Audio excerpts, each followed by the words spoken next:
Welcome to Booked, where two guys tell you about the books they're reading. I'm Livius Nedden. And I'm Rob Olson. The book we're going to be talking about this episode is The Club Dumas by Arturo Perez Reverte. So if you've been listening to recent episodes, we've been kind of going into the past for various reasons. Part of it is just we haven't really had a book jump out, at least on our radar. If there are exciting books that are coming out right now, they're not coming to our attention. So we took the opportunity to use that as a reason to go back to a book that we both really enjoyed back in the day, well before we had a podcast.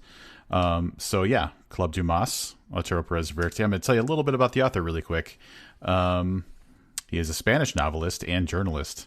He worked as a war correspondent for 21 years between 1973 and 1994. His first novel, El Hussar, set in the Napoleonic Wars, was released in 1986. He's well known outside Spain for his A la Triste series of novels.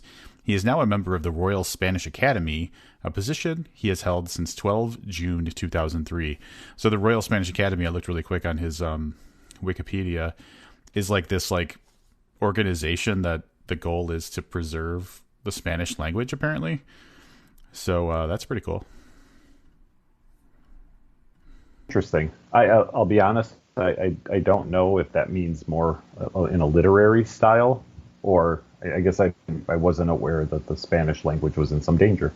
No, it seems pretty. It's probably, I would imagine, top 3 spoken languages in the world, right? Right. Top 5 at least. Yeah. I imagine it might be more of the proper use of the language, something along those lines, than like a fear that it is going to die out. Right. Yeah, that makes sense. Yeah. Yeah. But it's a cool thing to be involved in, I guess. All right, here is the book synopsis. I specify the book synopsis because if you've seen The Ninth Gate and somehow that brought you here, this might sound a little different. Lucas Corso is a book detective, a middle-aged mercenary hired to hunt down rare editions for wealthy and unscrupulous clients. When a well-known bibliophile is found dead, leaving behind part of the original manuscript of Alexandre Dumas's The Three Musketeers, Corso is brought in to authenticate the fragment. He is soon drawn into a swirling plot involving devil worship, occult practices, and swashbuckling daring-do among a cast of characters bearing a suspicious resemblance to those of Dumas's masterpiece. Aided by a mysterious beauty named for a Conan Doyle heroine, Corso travels from Madrid to Toledo to Paris on the killer's trail in this twisty intellectual romp through the book world. I do want to clarify, because for some people that might sound a little weird, none of this takes place in Ohio. All right, that's good. I was thinking that as I was reading the book too. Whenever Toledo came up, I was like, "Wait a minute, this can't be in a neighboring state." I have never been, but I can't imagine that a tale that's so heavily entrenched in literature would have any fucking reason to go to Ohio. Nope. It's I think it's actually like a statistical impossibility that would be the case. Mm-hmm. So, as Rob mentioned, we've both read this book before. We have both seen the movie at least twice. So there will likely be some discussion about this and the movie, or about the movie later after the review. But for now, I guess we'll kind of get right into it, right? Is there anything else we need to talk about before we jump into plot on this bad boy? No, I am dying to talk about, because especially since it's been a long time since I've read this book, and I've probably seen the movie more recently that it was, that was inspired by this book. It's great to get back into the story, because I think that seeing the movie diluted my memory of the book. So yeah, I'm excited to talk about it. All right. One other note before we get into this. This came out in 2006. The movie, I'm not going to look it up, probably around 2008, 2009 maybe. So both of them have been around long enough that we're not going to concern ourselves terribly with spoilers. We won't purposely try to ruin it for you. But if we slip up a little bit, you'll understand why, we hope. So I almost said the movie because I've got that movie on the brain. The book kicks off at a potentially a crime scene, at least a alleged suicide scene, and as it says in the bio, a man who deals in rare books is found hanging via his own robe belt. What would that be called? Rope strap? Rope belt? The belt of a robe. Yeah. Yep. So we're introduced into a pretty dire circumstance where this man is found hanging, and then we're very quickly introduced to our protagonist, Lucas Corso, as he has been tasked with authenticating a manuscript, which is exactly one chapter, handwritten with notes from Alexandre Dumas and the gentleman who collaborated with him on that book. So the chapter in question is Anjou Wine. Right. So essentially, we discover early on kind of like the setup after that little prologue suicide situation. We discover what's going on is this bookseller friend of Corso's has asked him to authenticate this original manuscript chapter of the Three Musketeers, like Livius said. And so he approaches some people to kind of get the ball rolling on investigating it. He's talking to a character named Boris Balkan to try and authenticate the piece, and during the conversation he's kind of referred in another direction. And not long after that, we're also introduced to Flavio Lapont, which is the bookseller friend who owns this chapter of the Three Musketeers. And in the beginning, it's nice because it's just kind of establishing the characters and how they interact in their friendship. But along the way, one of the things that I really liked was how, in their kind of casual discussion about Alexandre Dumas and the Three Musketeers and other works, a lot of opinions come out about Dumas as a person, about the kind of genre that he wrote in, about whether he was, an independent writer, or like it obviously, they talk a lot about his collaborators and stuff, and how much of his stuff was original. So there's a lot of conjecture, and it's obvious that like at the very front, at the very beginning of the book, you realize that like the book, The Three Musketeers, obviously is going to be a big part, but as the title implies, like Dumas himself figures heavily into like the plot of the story from like his life and his writings. Yeah, there is this is something I was going to mention later, but this does serve as like a mini biography for Dumas. I mean, told completely out of order, as things need to come up in the story about his work. But one of the things, so I read some reviews, and a lot of the critical reviews criticized the amount of Dumas history that was in there, or said things like, there's one that said, "Oh, you should really spend a lot of time familiarizing yourself with Dumas before you read this." And I'm thinking, God damn it, if at any point in order to read one book I have to read like 3 or 4 others first, I'm probably going to pass. Yeah. I didn't think that was the case, and I don't remember. So you're the perfect person to ask, right? So I had read The Three Musketeers when I was a teenager. Had very little recollection of it. We reviewed it here, I don't know, a year and a half ago maybe now. Do you remember being bothered by that the first time around before you had read any of Dumas's stuff? No. No, I don't think that there's a barrier to entry where you need to be like a scholar of Dumas in order to appreciate this book. Yeah, not at all.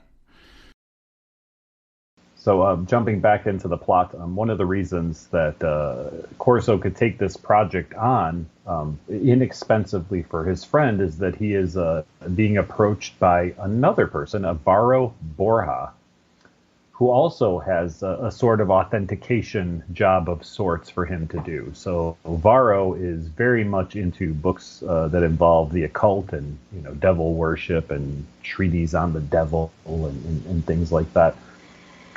He has acquired a very, very rare book called The Book of Nine Doors of the Kingdom of Shadows.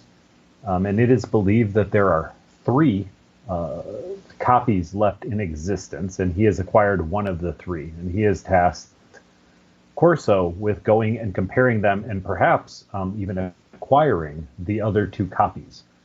So the kind of big deal about this book It was written in 1666.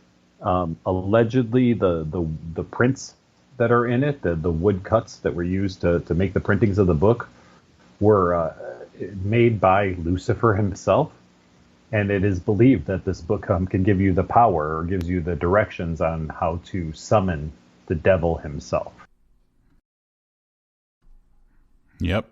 So that's the setup. Corso has to independently authenticate the Three Musketeers chapter, and then also separately investigate this book of the Nine Doors of the Kingdom of Shadows.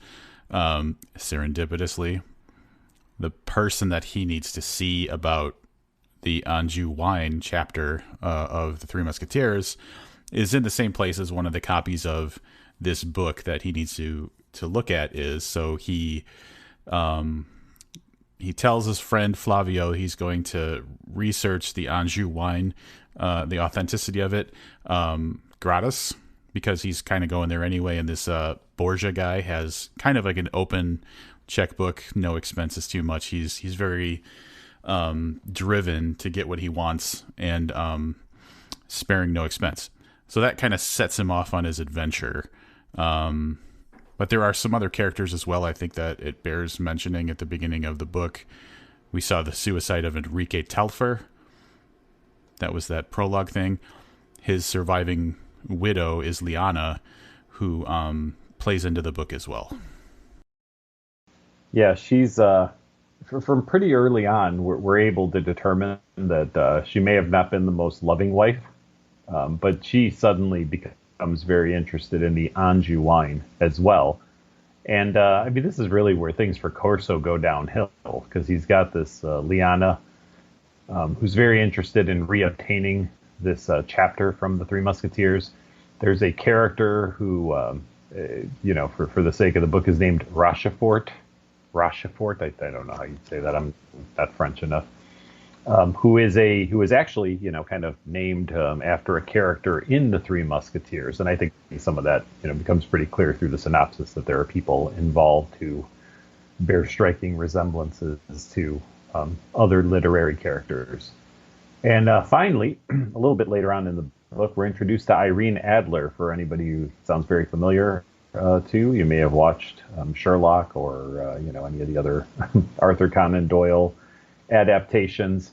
Again, somebody who appears in Corso's life that is named after a character in literary. Yeah, and at this point, so this is one of those things. There are multiple threads to a plot happening now, and we've kind of told you what the general interests were and who the players were. But like, as Corso's journey begins, his adventure to do the work that he was hired for, you've got interested parties that have different motivations. So some people are trying to get this chapter of Three Musketeers away from Corso, it appears.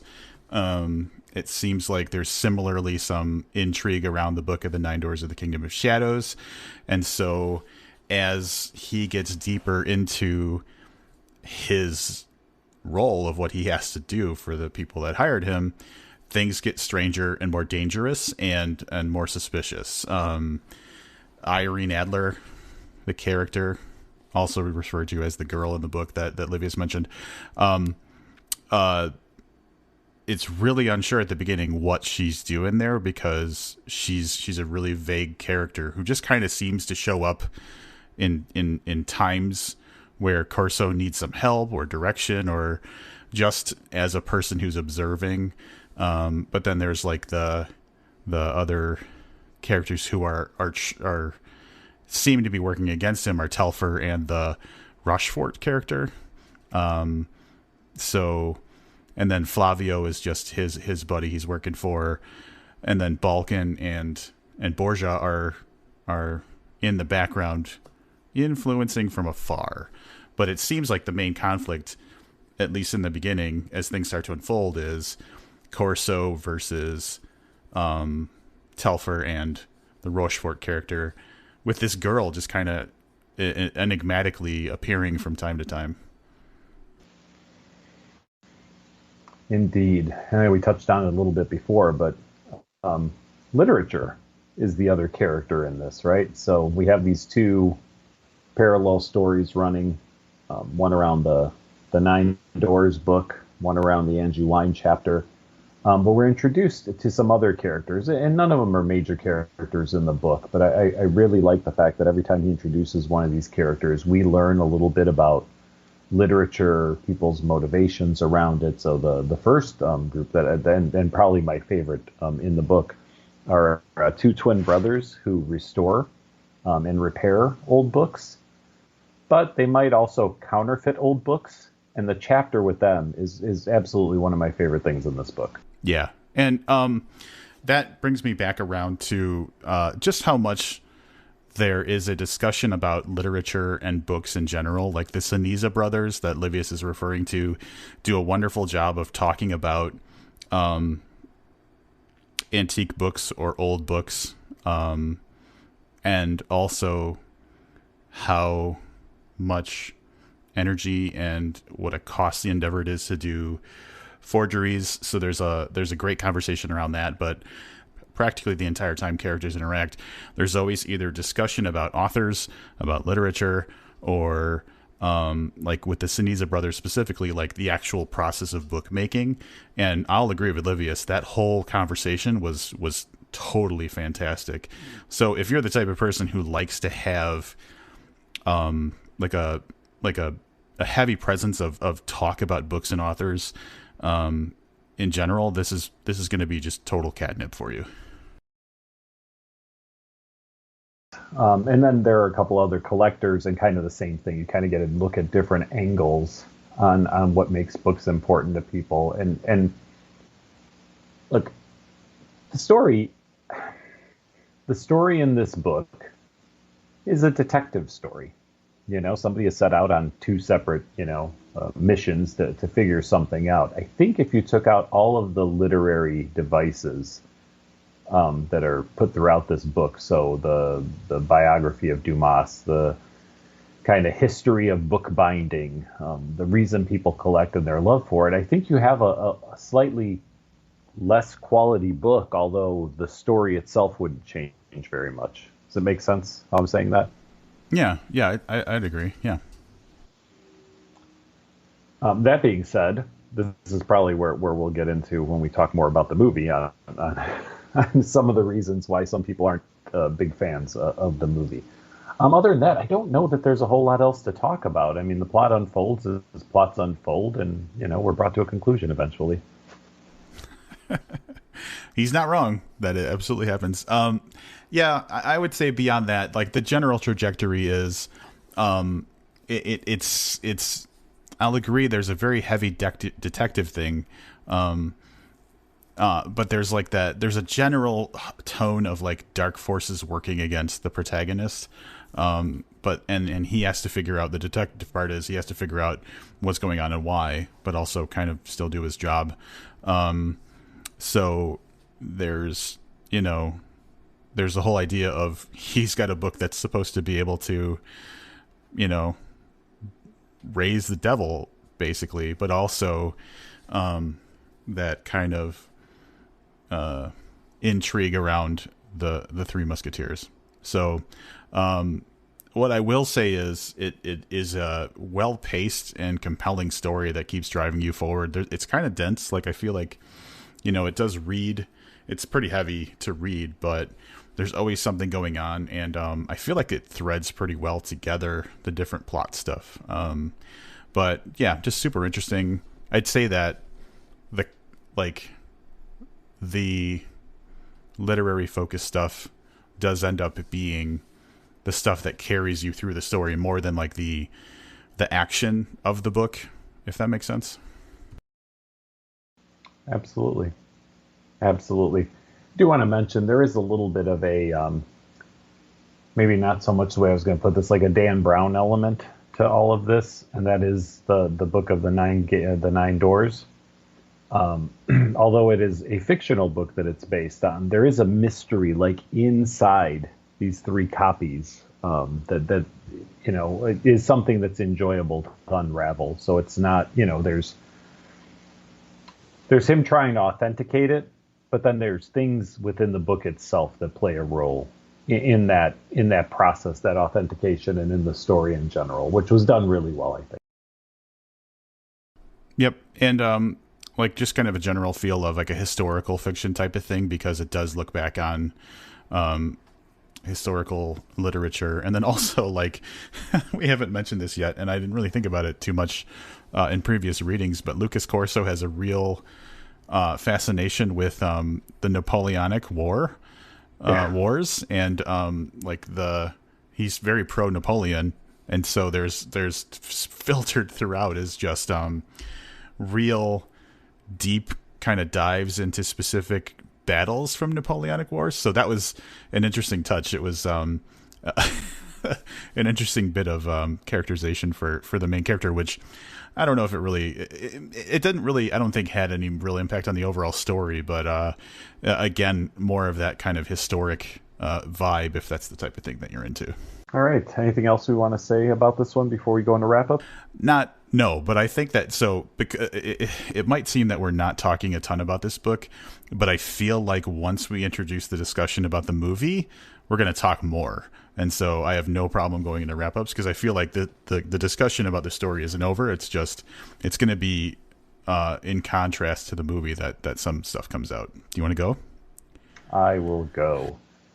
I loved this book the first time I read it. And I that has not changed at all, despite 2 viewings of the movie. There are some books, there are a number of books that I think are almost important for people to read if they really love literature. We've covered, I'm sure we've covered a couple here on the show. The Starless Sea is one that we talked about a lot, that I think is important for people who love stories and love literature to read. If on a Winter's Night, a Traveler is another one that comes to mind. For sure, The Shadow of the Wind. These are books that are about stories, and that really, if you love stories, I think that you'll be endeared to these books. And this is definitely one of them. Probably the weirdest of the ones I mentioned. This would be kind of the like low rent version of books for people who love literature. It's a little more cloak and dagger, a little more mystery than the other ones, but it's beautifully done. The commingling of a fictional book that summons the devil alongside the works of Alexandre Dumas, tied into this mystery, along with all these characters who, every character actually in this book, literally every named character in this book loves books, but they all, are coming with a different motivation. So all around, it does read a little longer than its 300, I think it's 70 page listing on Amazon. It does feel a little longer than that.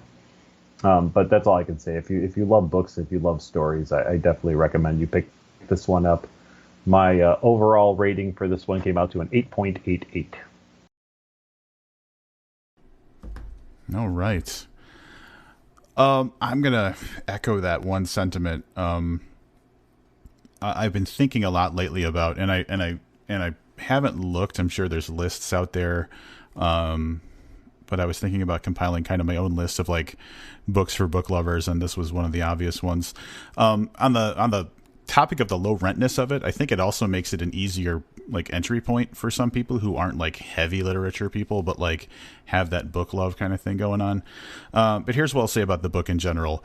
When I originally read it and I was recommending it to people, I called it like if Dan Brown wrote a really good book instead of the books he writes, because it's got that historical fiction kind of thing going on, and it has kind of an action kind of intrigue suspense novel thing going on too.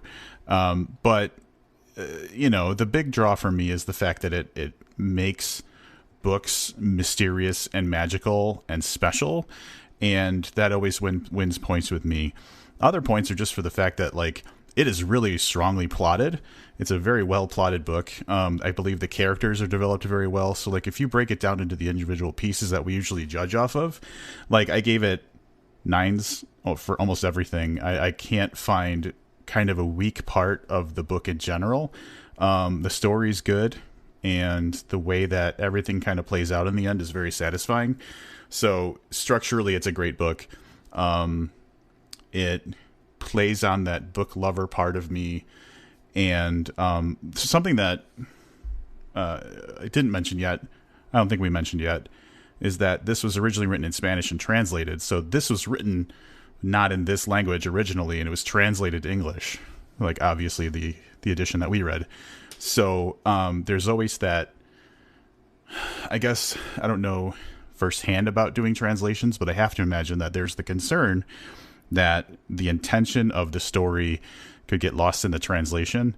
And I feel like it's very unlikely that that was the case with this book, because it's a really strong story and just really well put together, and all of the parts of it are well fortified and work well. So overall, I gave this really high marks. I think the pace was the one that I gave the lowest marks for. And just because, like I said before, it's a dense story. So at points, it doesn't go super fast. And if you're into just a quick read, that might frustrate you a little bit. But that's not a downside to the book. It's just that it does get kind of dense at times. So all that being said, I gave this 9 out of 10. And if you average out mine and Livius's scores, 8.9375 out of 10. That is a pretty respectable score. Yeah, I think that's the thing when we pick the big ones that we, have enjoyed in the past to review. We know it's not going to score poorly, unless we just really loved a shitty book and then changed over the years. So, not a big surprise, but yeah, that's a pretty solid score. All right, you are fresh off of a rewatch of The Ninth Gate. So I'm going to let you start this conversation. For you, it's a little more recent than for me. Yeah, I did watch it today, and here's the thing. So over the years, I think we've even talked about The Ninth Gate once before on the podcast on one of our Halloween episodes when we watched Rosemary's Baby. I think we also watched Ninth Gate and talked about it. I'm pretty sure that's the case. Anyway, I definitely saw the movie before reading the book. And I liked the movie when I originally saw it. And then I read the book on Livius's recommendation. He's like, yeah, they made this movie about it, but this is a great book. And then I read it. And so I kind of had these parallel appreciations. Obviously, I liked the book more than the movie, but I still liked the movie. And a lot of people don't. I will acknowledge it is directed by Roman Polanski, who is crazy rapist. So that's not good.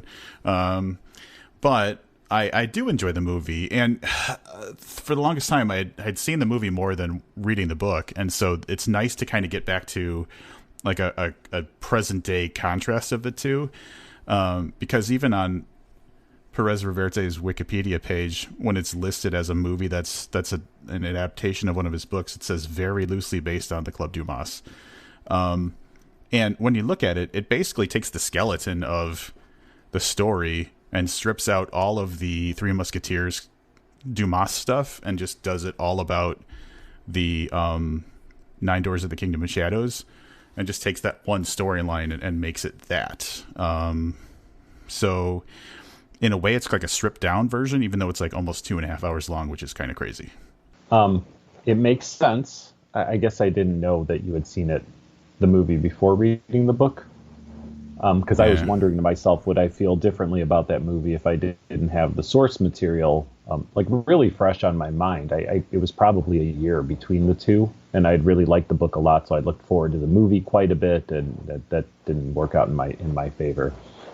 I do think you're right. We did talk about this on a Halloween episode some time ago, which would explain why I watched it again. I was trying to think to myself before we were talking before the podcast. Yeah. I was like, I must have stumbled across it or something. I don't know, but because why would I watch this movie again? Here's what I will say upon reading this. It is more true to the book than I remember it being. And I want to elaborate a little bit on what Rob said. It's not so much that they took the skeleton. We talked a lot during the interview about one of the great things were these two parallels of the Anjouan chapter and the Book of Nine Doors. They just eliminated any reference to anything to do with Dumas. So it's not. I wouldn't even say that they kept the skeleton of the story. They just removed one part of the story that for me was very interesting in the book, and they completely took that out. So everything we talked about, if you're not familiar with the book or the movie, the book spends nearly equal time on those two plots, and the Ninth Gate eliminates one of those plots 100%, and then takes some liberties too later on into the movie, and not in the best way, in my opinion. But yeah, so it is more true to it than I remember thinking it was, but it's just that this one main component is completely removed. Yeah, and I mean, I'll agree. And it makes it an effective story. But I think at the same time, it takes away a lot of the interest of it. Like, there's a mystery, not a mystery, like you have to solve what's going on. You have to figure out what's going on in the book. Whereas in the movie, it's pretty straightforward. You know who the actors are. You know what their motivations are. It's just a matter of how it all ends up. So that's a really big change between the two. There's no detective aspect to the movie. It's just a matter of how it all fits together at the end. So it is stripped down in that sense, and it takes away some of the real spirit of the book is like Corso figuring it all out, and Corso, what happens when he's trying to piece together what the hell is going on and who are the players. Mm-hmm. I think the casting in the movie was pretty good. I seem to remember thinking that I wasn't unhappy with the casting. I do want to mention this because you did bring up crazed rapist Roman Polanski. I was on a website, 10 things you didn't know about the Ninth Gate or some such craziness. And there is a scene, and you might remember this. The girl, I don't even, does she have a name in the movie? No, she's just the girl, yeah. So through the course of the book, the girl is reading The Three Musketeers. Not surprising, I guess, due to the source material. But since every Dumas reference is erased from the movie, apparently she's reading How to Win Friends and Influence People in this movie. Okay. Yep. I found the page. The mystery girl reads the book How to Make Friends and Influence People, a tome also used by Charles Manson, who orchestrated the tragic killing of Roman Polanski's wife, Sharon Tate. So that's his depiction of the devil? I guess that might be a spoiler, yeah. But yeah, I don't. I just thought. So okay. So first of all, like, I get it as that reference, but also if this is like a well-known enough fact that people would put it in a trivia thing, you would just think it's in poor taste. Yeah. So I mean, I believe the validity of what this piece of trivia is telling us. I just question his judgment, and I don't know. I mean, for me, that part just comes down to who cares. Like, yeah, it's not an interesting. Yeah. It was just something that jumped out at me. I'm like, so this is a book that was, loudly heralded by the guy who orchestrated your wife's death, and here you are presenting it in a film. I don't know. It rubbed me the wrong way. Yeah. I don't know if there's much else to say about the movie. I feel like it does have a very similar. What it does accomplish that I think is good is it makes books important and makes them mysterious. It talks about how, like, some books are dangerous, some books have power, and it empowers the idea of books being important and special and necessary, which obviously that's what this whole story is kind of about. But I'm glad that the movie got that across too, and didn't just make it some seedy thing. I will say, as far as the casting, going back to the casting really quick, the woman who played the girl, it was at the time, I don't know if she still is, Roman Polanski's wife. So he definitely had his wife in one of the main roles, and then also had her naked at the end. So, good for him. But she had, like, the good green eyes, and that was, like, one of the focal points of the character was the green eyes. So I think the casting from, like, a visual perspective was very good, but there might have been a little nepotism going on. All right, and without giving away too much, just give me some thoughts on that ending. You can't possibly have liked the ending of the movie. So the ending of the movie is weird. I'm trying to think of like. Here's what I like about the end of the movie. I like that the Sinisa brothers doing the forgery played a part in the plot because they were such benign, lovable characters. So the fact that like their forgery threw a wrench in the plans of like, Boris Balkan, I thought was great and obviously, not really deviating from the main story in the book. But it got weird, and the movie was too long for sure. Like it definitely dragged on in points where it could have just been tightened up. But like that after everything that went on and how like kind of not over the top, but more actiony it got at the end, the actual end, the final part of it was really anticlimactic because like he finally just like gets the answer handed to him and walks toward a building and then it fades to black. So yeah, it was a little anticlimactic. I remember thinking cheesy too, but I don't. That's, like I said, a memory from 2 years ago or whatever. I remember thinking like, oh my God, this is totally cheesy and horrible. Yeah. So, I'm glad you mentioned that because I didn't remember that from the movie about the brothers' involvement. Yep. In the book, and again, I know we're not saying a whole lot here, but it's like a throwaway line in the book, which, I remembered it from the original story. But I really felt like the first time I read it, like it was a bigger deal. Yeah, it was kind of just folded into a paragraph of kind of explaining how stuff went down almost. Yeah, I agree. Yeah. So, at any rate, I have read a number of Reverte's books, probably 4 or 5, and really enjoyed. I enjoyed all of them. I was unable to get on board with the Alatriste novels. I read the first one, and I just didn't feel like it did a whole lot for me.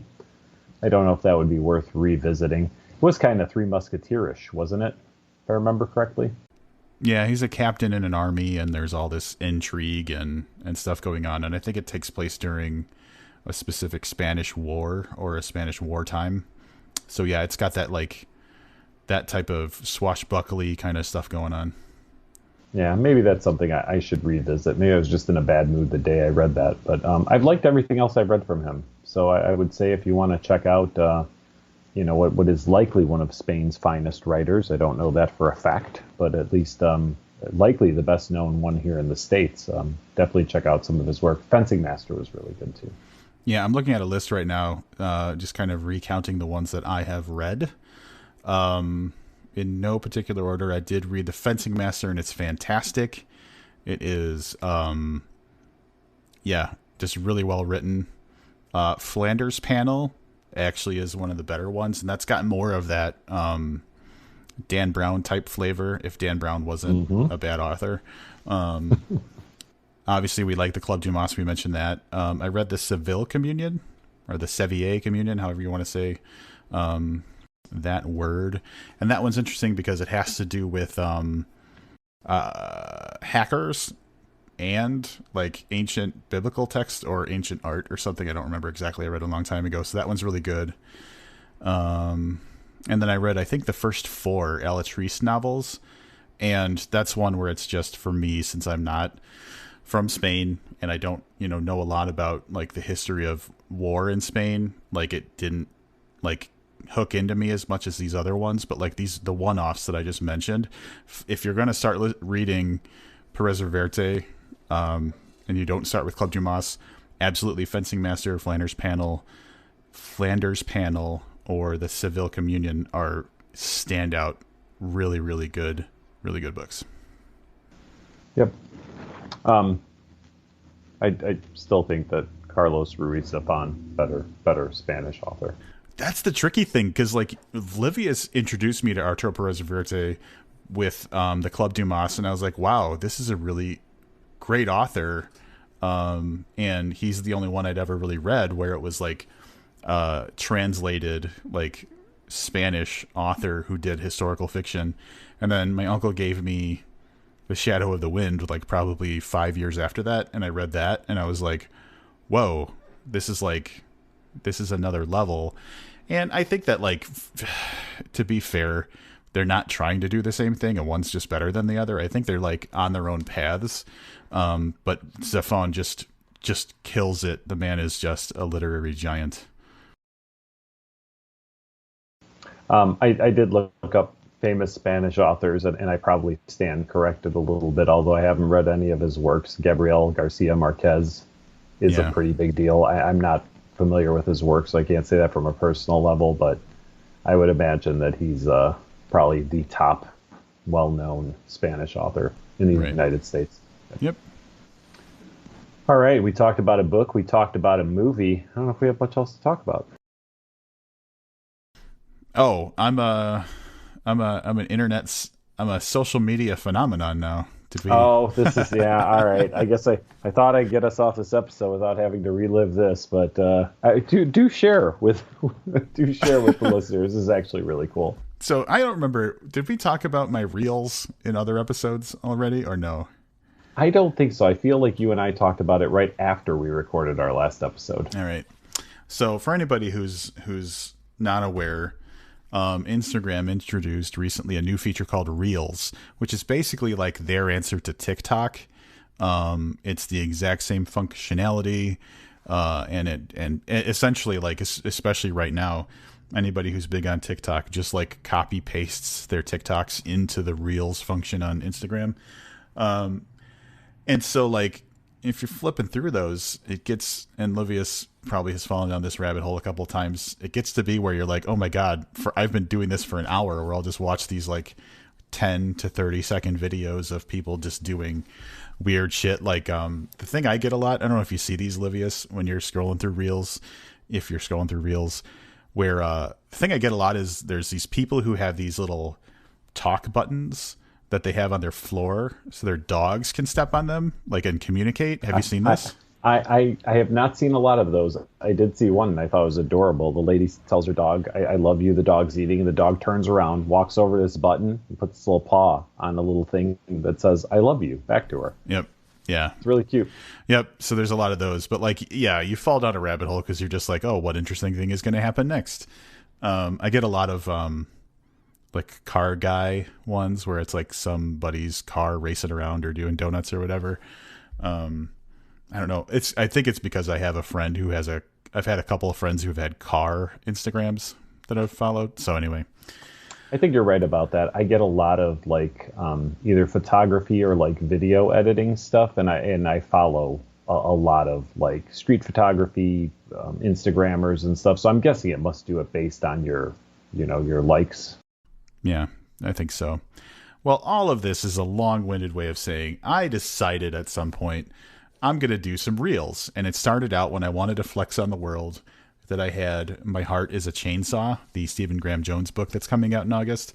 So I did a reel where I used one of the very popular songs on Instagram or on Reels or TikTok.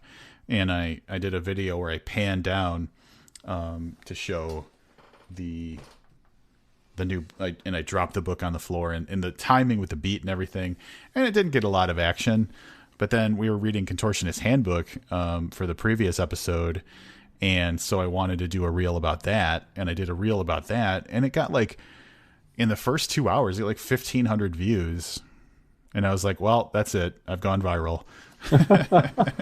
And I just did one today for the Club Dumas, where I was like zooming in and out on pages and the book cover and stuff, like these cool like little transitions between different shots and set to music. So yeah, that's going to be my thing. I'm just going to be making book reels using like the same songs that all the kids are using for like all the stuff they think is cool. Kept hoping that when you said you're going to keep doing them, that I'd see you trying to do some really complicated dance, like outside on a street. Like I get a lot of like moonwalking. Not yet. Like it always starts small, Rob, right? And then you're dancing to like the latest like 15-second clip from insert pop star here. Yeah. Fingers crossed I don't get crazy enough where I'm subjecting people to that kind of stuff, but it is fun. I like the idea of doing something beyond just taking a picture of a book and posting it, like making it a little bit more animated and interesting. So as if I, didn't have enough stuff going on with the podcast and an actual job and stuff. Yeah. But the latest one, the one for Club Dumas, I think it took me about, with editing and everything, 10 minutes. So it's not like it's like a whole day. Yeah, I was going to say, the more you do it, I'm sure the quicker it goes too. And you have like an idea of what you want to do ahead of time. I've also thought, this is really cool. I'm totally not going to do it. So you're just going to do the dances. Yes. But without putting them on reels, I've learned a lot. So you haven't seen the moonwalking guy? I don't think I've seen them. I've seen people moonwalk on these things, but I don't know if I haven't seen a guy. Yeah, there's a guy, and sometimes he has like a girl with him, but they just go and moonwalk at like famous places.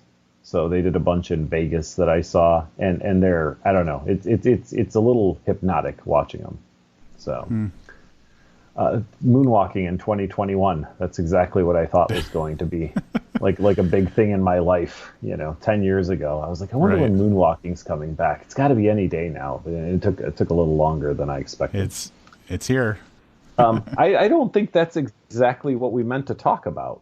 All right. So yeah, that's true. I was so excited about my latest reel that I had to, brag about it. But that was burying the lead, because like the real brag is, this is kind of weird too. So, Stephen Hall, everybody knows, is one of our boys that we really like. I love Raw Shark Text. I've probably said it on the podcast. All of my devices are named after characters from Raw Shark Text, blah, blah, blah. So like a couple years ago, 2019 in April, I posted a picture of a beer I was drinking, and it says, "No, I don't have a problem." And next to the beer are like 6 copies of the Raw Shark Texts from like the UK, Canada, United States, and like an advanced reader copy. There's like a whole bunch of copies of Raw Shark Text. And I posted that almost 2 years ago now. And yesterday, Stephen Hall liked the photo and commented, "This is the correct number of copies of the Raw Shark Texts." And I was like, ooh, that's so exciting. I was very excited. I kind of freaked out with my girlfriend because she was hanging out with me. And she's in the middle of telling me something, and she just sees my face light up, and she's like, "What?" And so she got to experience that in real time. And then today, he followed me. So yesterday he likes and comments on my picture, and today he followed me. So that's kind of a nice moment for me. One of the authors who I really, really enjoy their books, not only liked and commented on something of mine, but also followed me on Instagram. So that's my flex. Which I'm a little bit envious of, if I'm being honest. But then when I was listening, you talk about how he liked and commented, and today he followed you. I wonder if you're going to have to get some kind of restraining order. Next thing you know, the guy will be trying to get. Next thing you know, the guy will be trying to get on this podcast, Rob. Yeah, that's the thing. Now I'm setting a trap for him, because the next reel I make is going to be Raw Shark Text based. So there you go. Yeah. He'll have no choice but to join us and talk on the podcast. Yeah, so we're working on that. I know we keep dancing around the subject every other week or so. We're working on it, and we feel pretty confident saying that we think we're going to be able to bring you an interview with Stephen Hall, which is incredibly exciting. Everybody said yes. There's just not a date, I think, is basically where we're at right now. So we always hedge on that, because like we've had authors flake on us before. To their detriment, obviously, but so we're not going to us. Yeah, they're so we're not going to say it's definitely happening until we have basically him on the phone. But very much looking forward to that. I think that's it's going to wrap it up for this week. We're not sure what's happening next week. We continue to be in the same slump that we've been talking about for 3 weeks now, as I look through everything that's new, recent, and available for us to read. So King James Bible coming at you next week. We're just going to go as far back in history, whatever came off the Gutenberg press first or whatever. I really wonder how long it would take to read the Bible. Oh my God. And I mean, just like if it was actually readable, because it's not written in a way that lends itself to prolonged reading. Like you can't sit and read the Bible for 2.5 hours. At least I don't think you can. No. I can't. Yeah. No, I cannot. So next week, either the King James version of the Bible or something else. We're not sure what either one of those might be. Who knows? Maybe we'll just drag someone in for an interview next week and call it an easy week for ourselves. We'll see. But there will be an episode coming up roughly a week from now. All right, that's going to wrap it up for this one. Thanks for joining us. Until next time, I'm Rob Olson. And I'm Livius Nedden. Keep reading.